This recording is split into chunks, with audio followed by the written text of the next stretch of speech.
오늘 지난 시간에 이어서 현 시국에 관련된 말씀을 전해드리도록 하겠습니다. 현 시국에 관한 말씀은요, 오늘까지만 하고 다음 주부터는 성경의 인물 이야기로 돌아가도록 하겠습니다. 오늘 그래서 이 제목은요, 하나님의 정의를 외친 예언자들, 하나님의 정의를 외친 예언자들, 부제로서는 현 시국에 대한 교회의 책임, 현 시국에 대한 교회의 책임이 되겠습니다. 성경 말씀은 아모스 5장 7절에서 15절까지. 아모스 5장 7절에서 15절이요. 정의를 쓴쑥으로 바꾸며 공의를 땅에 던지는 자들아, 묘성과 삼성을 만드시며 사망의 그늘을 아침으로 바꾸시고 낮을 어두운 밤으로 바꾸시며 바닷물을 불러 지면에 쏟으시는 이를 찾으라. 그의 이름은 여호와시니라. 그가 강한 자에게 갑자기 패망이 이르게 하신즉 그 패망의 산성에 미치느니라. 무리가 성문에서 책망하는 자를 미워하며 정직히 말하는 자를 싫어하는도다. 너희가 힘없는 자를 밟고 그에게서 미래의 부당한 세를 거두었은즉 너희가 비록 다듬은 돌로 집을 건축하였으나 거기 거주하지 못할 것이요 아름다운 포도원을 가꾸었으나 그 포도주를 마시지 못하리라. 너희의 허물이 많고 죄악이 무거움을 내가 아노라. 너희는 의인을 학대하며 뇌물을 받고 성문에서 가난한 자를 억울하게 하는 자로다. 그러므로 이런 때 지혜자가 잠잠하나니 이는 악한 때임이니라. 너희는 살려면 선을 구하고 악을 구하지 말지어다. 만군의 하나님 여호와께서 너희의 말과 같이 너희와 함께 하시리라. 너희는 악을 미워하고 선을 사랑하며 성문에서 정의를 세울지어다. 만군의 하나님 여호와께서 혹시 요셉의 남은 자를 불쌍히 여기시리라. 아멘.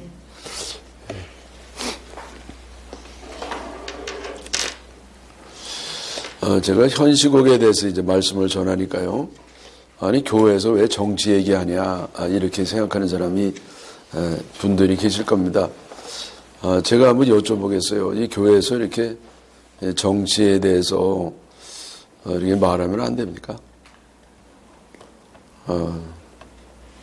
결론적으로 말씀드리면요, 정치 얘기 해야 됩니다. 왜 해야 되냐면은 성경에 그렇게 말씀하셨기 때문입니다. 누가복음 19장 40절에요. 만일 이 사람들이 침묵하면 돌들이 소리 지르리라. 다른 사람도 아니고 예수님 말씀해요.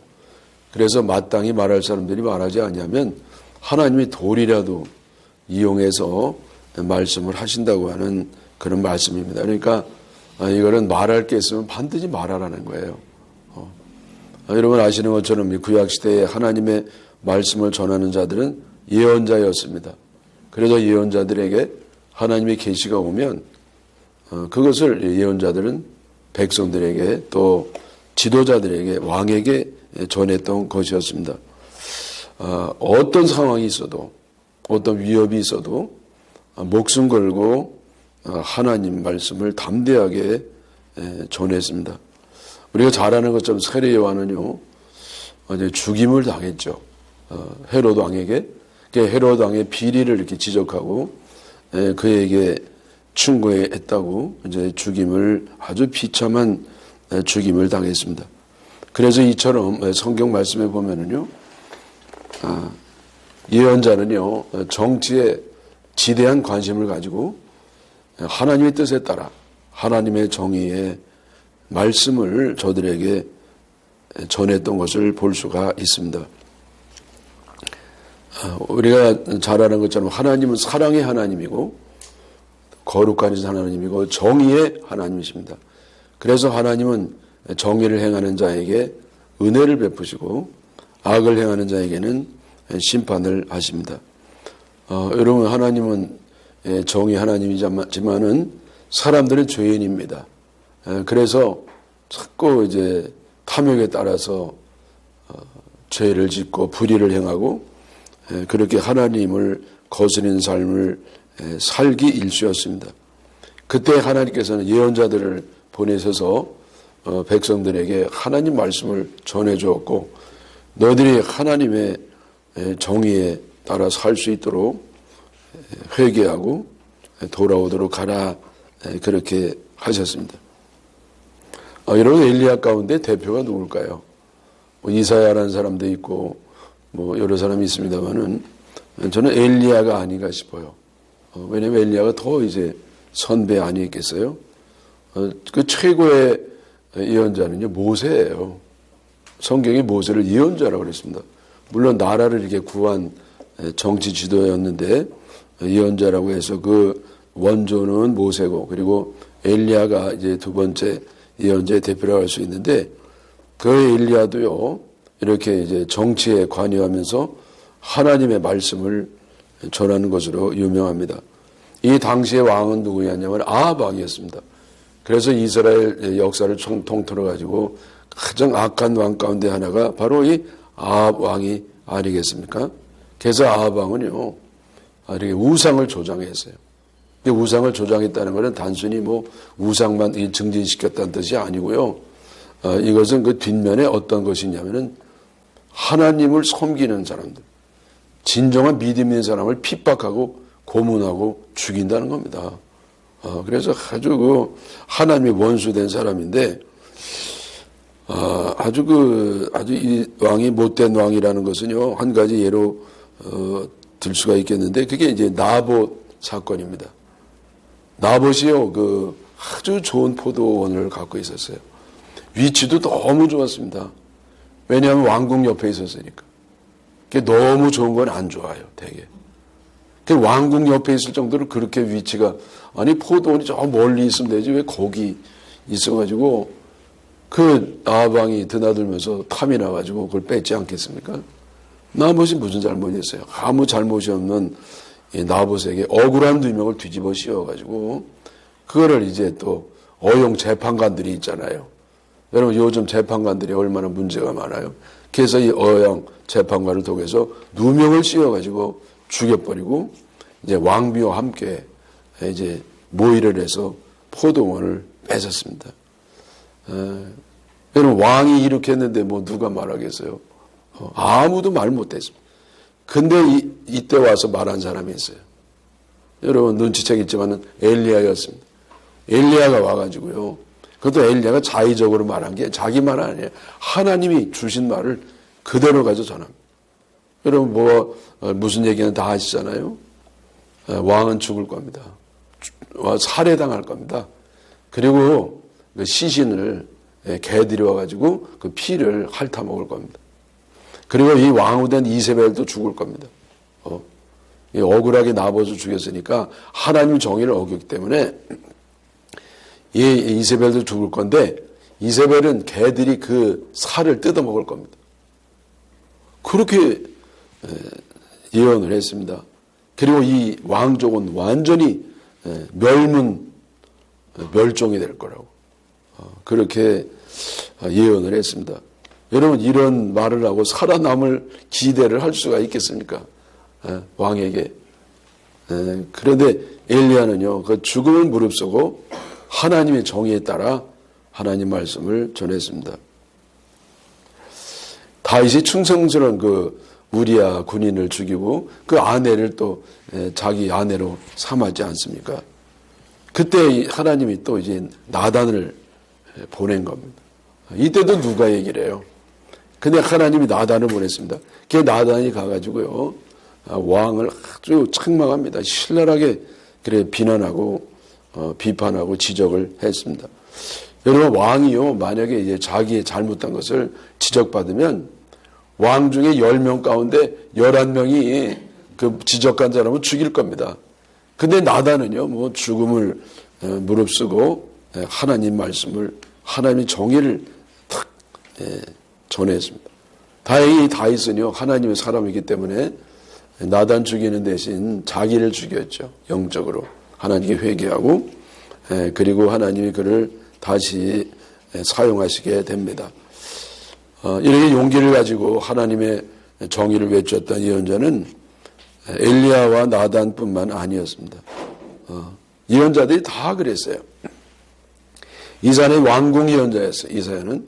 그래서 이사야는 왕궁에 드나들면서 왕에게 자문하고 충고하고 건의하고 그러면서 하나님의 정의대로 하나님의 뜻대로 나라를 잘 다스리도록 그렇게 주님의 말씀을 선포했습니다. 또 여러분 이 이스라엘 백성이 망할 때 3대 예언자가 이사야, 예레미야, 에스겔이잖아요. 그래서 이사야가 이렇게 했고요. 그 다음에 에레미야는요 또 어떤 말씀을 백성들에게 왕들에게 했냐면은 항복하라는 거예요. 바벨론이 쳐들어와 가지고요 이제는 풍전증화 같은 나라의 위기가 왔는데 그러면 저 같으면은요 우리 하나로 힘을 뭉쳐가지고 목숨 걸고 싸우자. 그럼 하나님이 역사하셔가지고 승리할 거다. 그렇게 해야 될 것 같은데 항복하자고. 여러분 그래가지고요 이게 누가 이해를 합니까? 결국 이 에레미야는 참 애국 노치걸로 받아가지고 감옥에 갇히고 고초를 당하고 그렇게 했던 것을 우리가 잘 압니다. 여러분 이 그들뿐만 아니에요. 소예언자들 호세아, 아모스, 미가 등등 모든 예언자들은 역사에 참여하고 그리고 현실 정치에 깊게 관심을 가지고 하나님의 정의에 따라서 하나님 말씀을 그들에게 외쳐 주었습니다.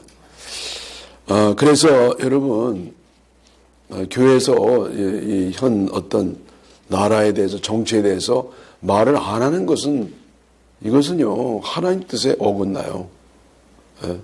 말하지 말하면 안 해야 되죠. 근데 말하라고 그러면 말해야 됩니다. 근데 과거에 이스라엘 백성들이 어긋나려고 했을 때에 하나님이 말씀하라고 하신 분들은 하나님께서는 오늘날에도 우리들에게 말하라고 하시는 줄로 믿습니다.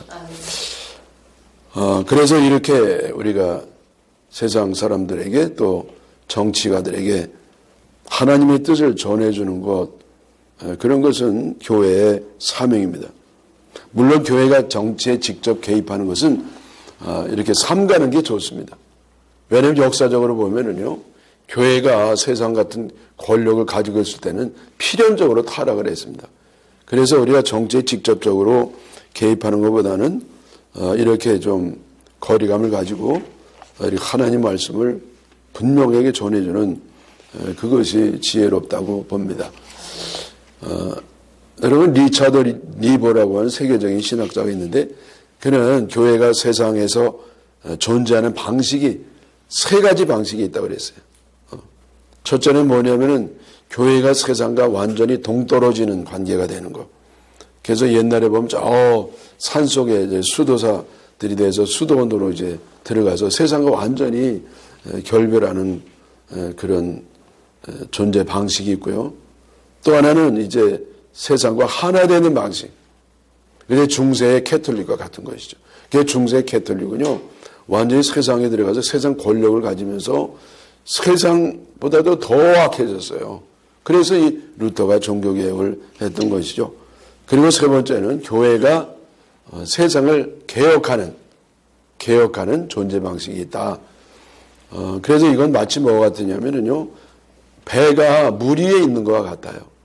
그래서 배는 물 없이 존재할 수 없습니다. 그러나 물에 빠져도 못 가요. 침몰하죠.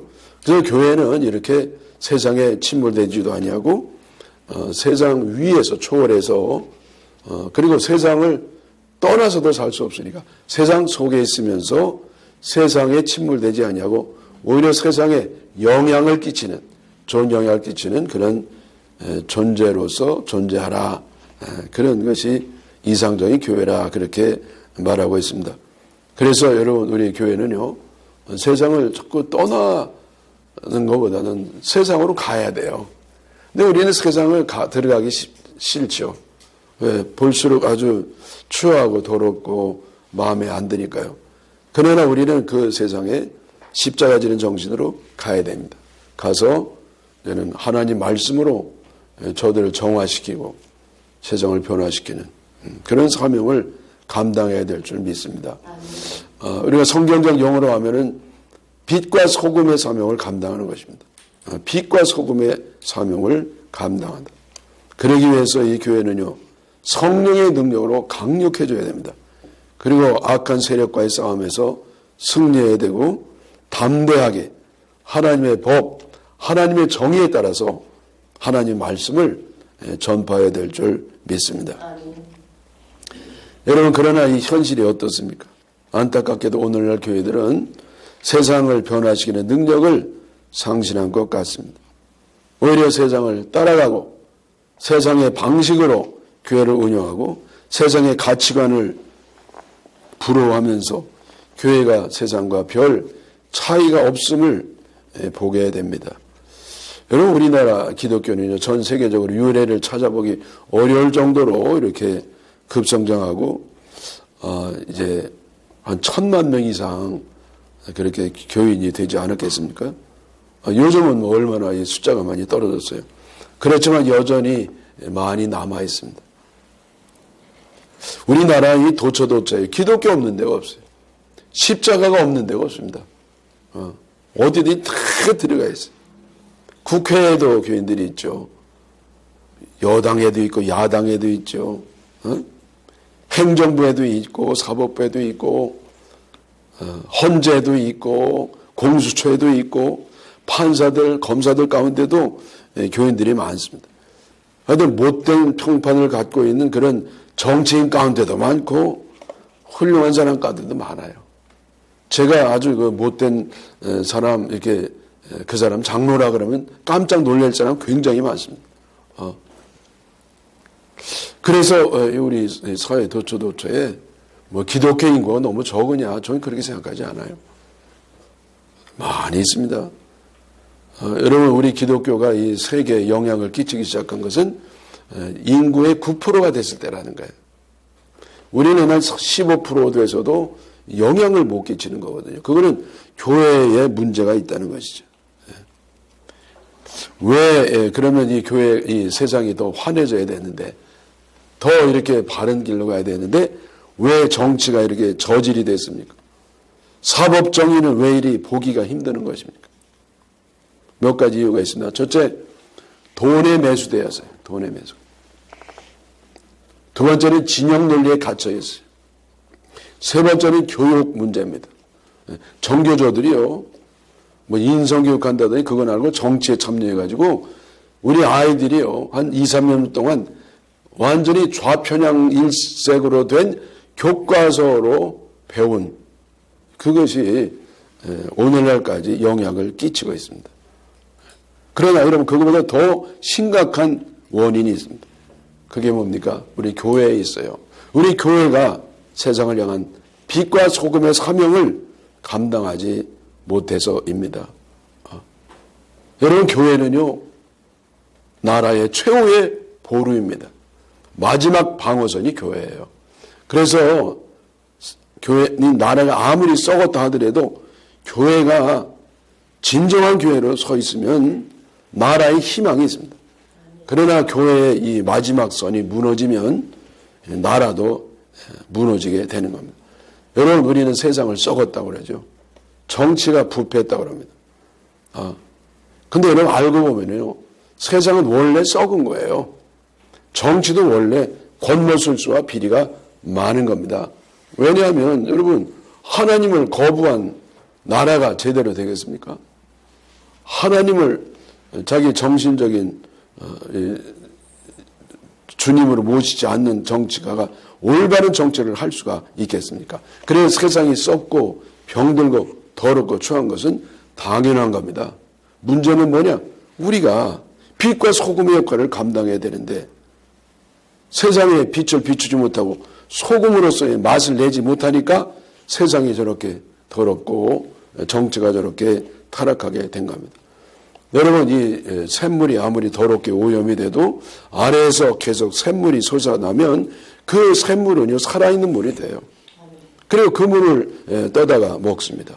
마찬가지로 아무리 정치가 썩고 나라가 썩는다 하더라도 교회가 교회로서, 진정한 교회로서의 사명을 감당한다면 세상에 희망을 주고 생명을 줄 수 있는 줄 믿습니다. 그래서 우리는 교회가 이 세상을 향해서 손가락질만 할 게 아니라 회개를 해야 될 줄 믿습니다. 역사적 사명을 감당하지 못한 거. 빛과 소금의 역할을 못한 거. 기복주의에 갇혀 있었던 거. 비겁하게 뒤에 숨어 있었던 거. 현실로부터 도망갔던 거. 우리는 그거 다 회개해야 될 줄 믿습니다. 우리가 회개하면 주님은요, 비로소 깨끗한 그릇이 된 우리들에게 은혜와 능력을 부어셔서 사용해 주시고 세상을 변화시켜 주실 줄 믿습니다. 얼마 전에 미국 카터 대통령이 서거했잖아요. 이 양반이 한 100년에 돌아가셨는데 그때 참 많은 대통령들이 모여가지고 진정으로 그분의 죽음을 이제 애도하는 모습을 보면서 아유 참 부럽다, 제가 그런 생각을 했습니다. 이 카터라는 분이요, 은퇴하고도 돈 벌 수 있는 기회는 아예 가까이 가지 않았다고 그래요. 그리고 집도 방 2칸짜리 집에서 아주 검소하게 살았다는 것이죠. 그래서 그 아파트가 그 집값이 얼마냐? 3억이래요. 3억 된 아파트에서 그 미국 전 세계에 호령하는 대통령이 그래 검소하게 살았습니다. 비행기는 에코노믹성만 타고 다니고. 하여튼 늙어서까지 교회학교 교사를 놓지 않냐고 그렇게 했다는 겁니다. 여러분, 그래서 이제 마지막에 죽을 때는요, 사람들이 막 기차로 운반한다고 그랬는데 아유 안 된다고, 사람들 괴롭힌다고 계속 군용기로 이제 바로 수송해서 고향 연못가에 버드나무 옆에 이렇게, 로자린 여사가 1년 전에 죽었잖아요. 그래서 거기 같이 안치되어 있다고 했습니다. 여러분, 이 카토 대통령은 참 진실한 기독교인이었습니다. 그리고 하나님 뜻대로 그 삶을 살았습니다. 부자가 되려고 하는 것보다는 가난하게 살고, 돈을 추구하는 것보다는 하나님의 뜻을 추구하고, 탐욕적으로 막 늘려나가는 것보다는 이렇게 평화를 추구하고, 그렇게 살면서 그 나라도 이제 든든하게 세워진 줄 믿습니다. 에레미야 21장 12절에요. 정의롭게 판결하여 탈취당한 자를 압제자의 손에서 건져라. 그리하지 아니하면 너희의 악행 때문에 내 분노가 불같이 일어나서 사르리니 능히 끌 자가 없으리라. 하나님께서 예레미야를 통해서 재판관들에게 주는 말씀입니다. 정의롭게 판단해라. 그래서 탈취당한 자, 누가 탈취당했습니까? 국민들이 탈취를 당했어요. 자유와 번영을 탈취를 당했어요. 누구에게? 압박자에게. 이렇게 막 압박하는 사람, 협박하는 그런 정치인들의 사기꾼 도둑놈들에게 속아서 빼앗겼어요. 근데 이 정의롭게 판단하라. 사법의 정의, 여러분 집사, 권사, 장로된 판사들 잘 들으십시오. 바르게 양심, 신앙 양심에 따라 판결하십시오. 아니면 주님이요, 분노가 불기같이 일어나서 끌 자가 없다고 그랬어요. 반대된 말씀이 있죠. 에스겔서 33장 19절. 만일 악인이 돌이켜 그 악에서 떠나 정의와 공의대로 행하면 그가 그로 말미암아 살리라. 악한 대로 살았다 할지라도, 그저 돈 따라 살았다 할지라도, 명에 따라 살아 할지라도 그 악을 돌이켜서 너는 정의와 공의에 따라 살아면 그로 말미암아 살리라. 그러면 구원을 받는다는 말입니다. 여러분, 이 카터 같은 그 위대한 그런 지도자들이 우리나라에 많이 나타나시고 또 그리고 우리 후손들이 그런 사람이 되기를 주님의 이름으로 축원합니다.